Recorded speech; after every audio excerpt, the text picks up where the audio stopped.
This video features historical and religious artwork that may include classical depictions of nudity. These images are presented solely for educational, artistic, and documentary purposes within their historical and theological context. Viewer discretion is advised.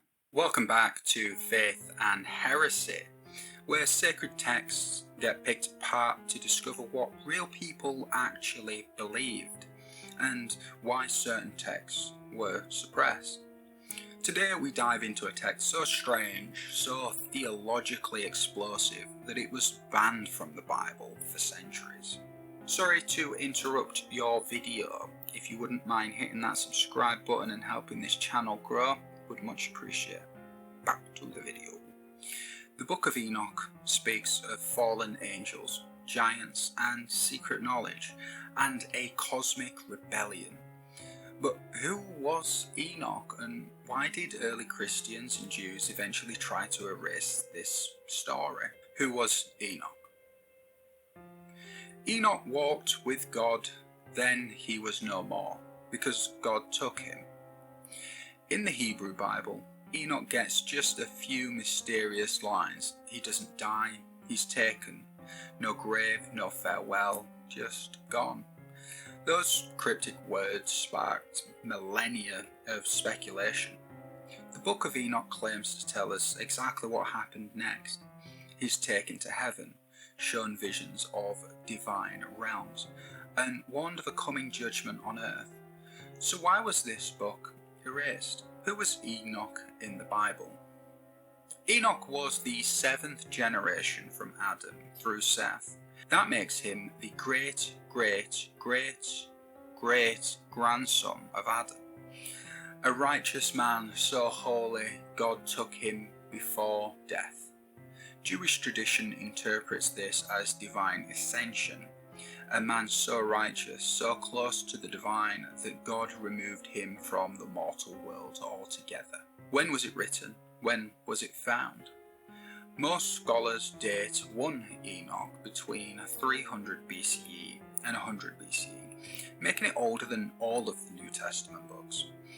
Though preserved in Ethiopia in an ancient language called Ge'ez, it was originally written in Aramaic. Western scholars lost track of it for over 1,000 years, until 1773, when a Scottish explorer called James Bruce brought copies back from Ethiopia. Then in the 1940s, fragments of Enoch, written in Aramaic, were found amongst the Dead Sea Scrolls in the Qumran caves. This confirmed that it was once viewed as sacred by some Jewish sects. It wasn't alone. Alongside Genesis, Psalms were other rewritten or mystical texts. Someone was collecting knowledge the world seems to have forgotten. If you would like to dive into these texts yourself, check the link in the description for our brand new Discord, where you can read and discuss forbidden books. The library is ever expanding, and if you would like to add some esoteric documents to it, feel free to come join. Alternatively, you can find the audiobook version of 1 Enoch on YouTube, but be warned, it is over 3 hours long. So let me break it down for you. The Watchers and their forbidden knowledge. The central figures of Enoch's visions are Watchers, angels sent to observe humanity. But they broke the rules. They fell in love with human women, had children with them, and gave humanity knowledge never meant for mortals, such as metalworking, magic, astrology, and warfare. Their children were the Nephilim, giants, part angel, part human, violent, corrupt, and unholy. The Book of Enoch says that the flood wasn't just about sin, it was to wipe them out. We'll explore the Nephilim in their own episode. Subscribe if you want to go deeper into this topic. Why was the Book of Enoch banned? The Book of Enoch was once well known. In fact, it's quoted in the New Testament. Jude 1:14-15 says, Enoch the seventh from Adam prophesied, See, the Lord is coming with thousands upon thousands of his holy ones to judge everyone. That matches 1 Enoch 1 verse 9, almost word for word. But did you know there are actually 3 versions or 3 books of Enoch? One Enoch that we're going to be exploring today is written in 300 to 100 BCE. Two Enoch, a later mystical expansion written around the 1st century. 3 Enoch, which is Hebrews, is a rabbinic text from the 5th to 6th century CE. In 3 Enoch, Enoch transforms into a divine being called the Metatron. No, not Megatron, Metatron. A human becoming an angelic scribe. That's far too radical for the church and synagogues alike. Enoch described angels who fall, shape humanity, and faced judgment, ideas that didn't fit later doctrine. By the 4th century, church leaders decided it was just far too dangerous, so they banned it, and for over 1,000 years the West forgot it even existed. The Apocalyptic vision, what Enoch saw. Enoch sees a mountain prison, dark, silent, and eternal. Inside are the Watchers, chained for corrupting humanity. In 1 Enoch 10 verse 12, it reads, "Bind them for 70 generations until the day of their judgment and of their end." Even angels face justice. But hold on, 70 generations? Let's have a look into this a little bit further. Now this is purely speculative, but here's some fascinating discovery that I've come across.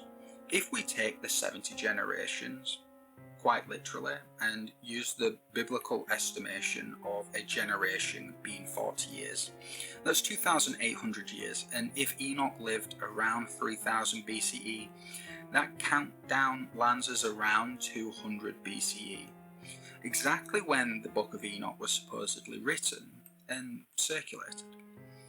Some scholars believe that this wasn't just a coincidence. It may have been intentional symbolism, linking the judgment of the Watchers to the turbulent times of the Second Temple period, a world on edge, empires rising, apocalyptic expectation in the air.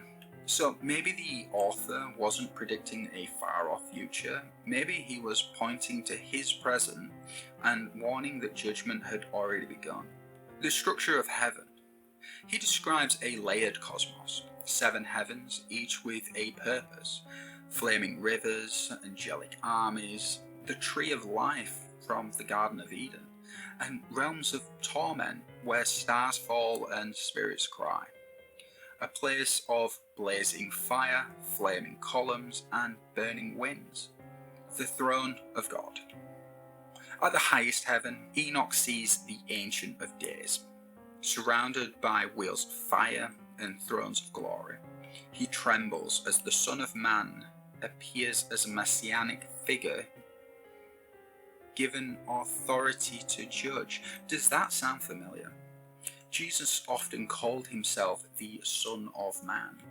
Was he fulfilling prophecy, or was he rewriting it? Did Jesus know of the Book of Enoch? Let's pause and ask the question, did Jesus know the Book of Enoch? Most scholars believe yes. And not only did he know it, some of his most powerful teachings may reflect its influence. Enoch was widely read during the Second Temple period. Fragments of Enoch 1 were found amongst the Dead Sea Scrolls, meaning certain Jewish communities considered it deeply important. These scrolls predate Jesus by over a century, and while Jesus never quotes Enoch directly, his words often echo it. For example, Jesus refers to himself as the Son of Man, a mysterious divine figure who sits in judgment, a concept found in Enoch but not in the Old Testament. He also describes fallen angels, eternal fire, and hidden wisdom revealed only to the righteous. Key themes lifted straight from the Book of Enoch. The Son of Man will come in his glory and separate the righteous from the wicked, Matthew 25. Compare that with Enoch 46, where the Son of Man sits on a throne of glory to judge kings and the mighty. Scholars suggest that 1 Enoch shaped the spiritual imagination of Jesus' time and may have even helped to define the apocalyptic worldview we see in the Gospels. So while we can't say for certain that Jesus read 1 Enoch, we can say this: its ideas were in the air, and perhaps even in the mouth of Christ. Heresy or hidden truth. So what do we make of the book of Enoch? It was once read alongside Genesis and Psalms, quoted in the New Testament, buried for over 1,000 years, and when rediscovered, it spoke of fallen angels, cosmic justice, and a coming reckoning. It gives us a vision of history where heaven isn't perfect, where angels sin, and where knowledge, once forbidden, might just be the key to salvation or destruction. Maybe it was banned to protect doctrine. Maybe it was silenced because it was too close to the deeper truth. A truth that says that not all angels are good and not all heresies are lies. This has been an abridged journey through the book of Enoch. I tried to pack in as much as possible, but some sections like Enoch's dream visions, the astronomical book, or his transformation into the angel Metatron had to be left out. We may explore those in future episodes, but now I want to hear from you. Have you read the book of Enoch? Is it divine revelation or ancient heresy? Did I miss something you think deserves a deeper dive? Let me know in the comments. Like, subscribe, and share this with someone who loves biblical mysteries. Want more breakdowns of the Watchers, the Nephilim, or Gnostic texts like Thomas? Check the link below, or join our growing Discord library. Until next time, stay curious, stay questioning, and never stop seeking the truth behind the text. Thanks for watching.